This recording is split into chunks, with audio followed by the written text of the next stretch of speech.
যারা ঢ্যাঁড়স পছন্দ করে না তারাও কিন্তু এই রেসিপিটা পেলে একদম চেটেপুটে খাবে। আর এই রেসিপিটা এতটাই মজা লাগে, এটা গরম ভাত বা খিচুড়ির সাথে অসম্ভব জমে যায়। আমি এই ঢ্যাঁড়সের বালাচাও তৈরি করে দেখাবো।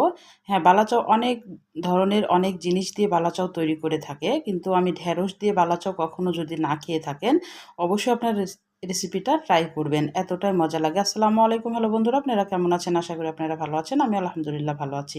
আমার শখের কিচেনে আপনাদের সবাইকে স্বাগতম। প্রতিদিনের মতো আবার একটি রেসিপি নিয়ে এসেছি, ঢ্যাঁড়সের বালাচাও। আমি এখানে ঢ্যাঁড়স নিয়েছি। ঢ্যাঁড়সটাকে ভালোভাবে পরিষ্কার করে পানি দিয়ে আগে ধুয়ে নিতে হবে, পানিটা কিন্তু ঝরিয়ে ফেলতে হবে। দিয়ে এখন চিকন চিকন করে আমি কেটে নিব, যেভাবে আলু ভাজা কাটা যায় সেভাবে এইভাবে কেটে নিব। ছোট ছোট করে চিকন চিকন করে কেটে নিব। এখন কিছু মশলা অ্যাড করব। এখানে একটু হলুদ গুঁড়া দিলাম, আর হাফ টেবিল চামচ মতো বেসনের গুঁড়া দিলাম। বেসন দিলাম, আর হাফ টেবিল চামচের একটু কম কর্নফ্লাওয়ার দিয়েছি।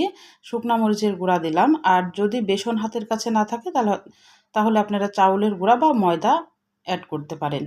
দিয়ে এবার ভালোভাবে এটাকে মেখে নিতে হবে। ঝটপট কিন্তু হয়ে যায় এই ঢ্যাঁড়সের বালাচাও। একবার হলো ঢ্যাঁড়সের বালাচাওটা তৈরি করে খেয়ে দেখবেন। যারা ঢ্যাঁড়স পছন্দ করেন না তারাও কিন্তু চেটেপুটে খাবেন এই ঢ্যাঁড়সের বালাচাও। এখানে আমার পেঁয়াজ কুচি লাগবে আর রসুন কুচি লাগবে।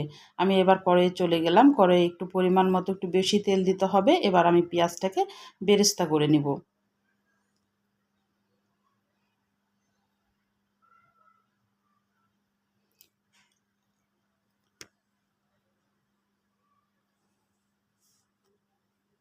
বেরেস্তা হওয়া পর্যন্ত একটু অপেক্ষা করতে হবে।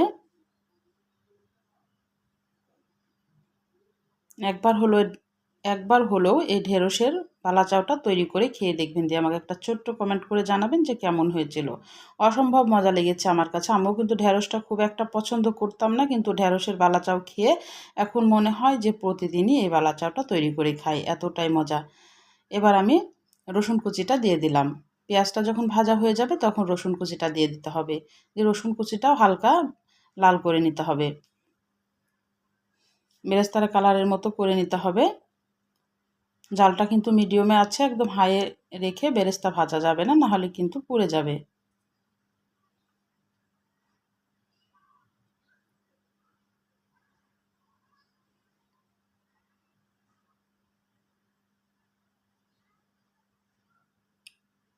বালাচাও তো অনেকভাবে মাংস, চিকেন, চিংড়ি মাছ অনেক কিছু দিয়েই বালাচাও কিন্তু তৈরি করে থাকেন, কিন্তু একবার হলো এই ঢ্যাঁড়সের বালাচাওটা তৈরি করে দেখবেন। আমার রসুনটা ভাজা হয়ে গেছে। এবার আমি ওই তেলে যে ঢ্যাঁড়সটাকে আমি মেখে রেখেছিলাম, বেসন, শুকনা মরিচের গুঁড়া, কর্নফ্লাওয়ার আর একটু হলো হলুদ দিয়েছি, কিন্তু লবণটা আমি দিই নাই। লবণ কিন্তু দেওয়া যাবে না, লবণ দিলে কিন্তু ভাজার টাইমে পানিটা বের হয়ে ঢ্যাঁড়সটা একদম মুচমুচে হবে না, এই জন্য লবণটা এখন কিন্তু অ্যাড করা যাবে না।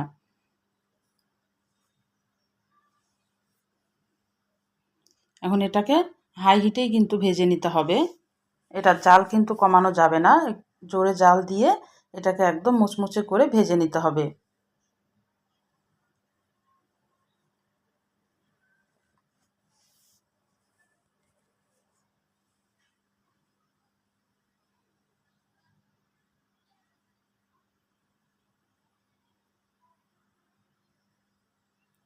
আমার ভাজা হয়ে গেছে, আমি এখন তুলে নিচ্ছি।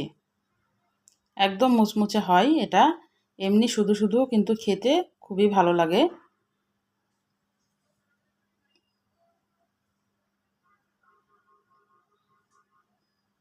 এবার আমি আর একটা কড়াই নিয়ে নিলাম। এই কড়াইয়ে এখন আমি অল্প একটু লবণ দিয়ে দিব, যেহেতু আমি কোনো কিছুতে লবণ অ্যাড করি নাই, লবণটা এই পর্যায়ে অ্যাড করতে হবে। লবণটা একটু 1 সেকেন্ড 2 সেকেন্ড মতো ভেজে নিতে হবে। তারপরে আমি যে বেরেস্তা বা ঢ্যাঁড়স ভাজলাম সেখান থেকে আমি তেল একটু দিয়ে দিলাম। 1 টেবিল চামচ মতো তেল দিয়ে দিলাম, খুব বেশি তেল এখানে দেওয়ার দরকার নেই। এবার আমি শুকনো মরিচের গুঁড়া দিয়ে দিলাম, আর একটু ধনিয়ার গুঁড়া দিয়েছি।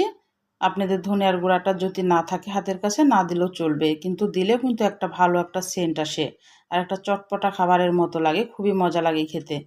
এবার আমি জালটা কিন্তু নিভিয়ে দিয়েছি, 1 সেকেন্ড মতো নাড়ব শুধু তেলে শুকনো মরিচটা দিয়ে, জালটা আমি নিভিয়ে দিয়েছি। এবার আমি সেই ঢ্যাঁড়স ভাজিটা দিয়ে দিচ্ছি। কেমন মচমচে হয়েছে একটু দেখাই দিচ্ছি। হাতে নিলে একদম গুঁড়ো গুঁড়ো হয়ে যাচ্ছে, এতটাই মচমচে হয়েছে। যেহেতু কর্নফ্লাওয়ার আর বেসন দেওয়া আছে এই জন্যে আর বেশি মচমচে হয়েছে। দেখুন তেলের সাথে একটু নেড়ে নিতে হবে। আমি কিন্তু জালটা নিভিয়ে দিয়েছি। তারপর এবার রসুনটা দিয়ে দিলাম আগে, তারপরে পেঁয়াজ বেরেস্তা দিয়ে দিব। দিয়ে এখন একটু নেড়ে চেড়ে পরিবেশন করব। তাহলে আমার রান্নার যদি কোনো অংশ আপনাদের ভালো লাগে প্লিজ আমার চ্যানেলটাকে সাবস্ক্রাইবার করে দেন, একটা লাইক দিয়ে রান্নাটা দেখা শুরু করেন, ছোট্ট একটা কমেন্ট করে জানান আমার রান্নাগুলো কেমন লাগে। পাশে থাকা বেল আইকনটা প্রেস করে দেন, আমি যখন এরকম নতুন রেসিপি আপনাদের মাঝে হাজির করব আপনাদের কাছে যেন আগে ভিডিওটা চলে যায়। আপনাদের একটা লাইক একটা কমেন্ট কিন্তু আমাকে অনেক উৎসাহ করে।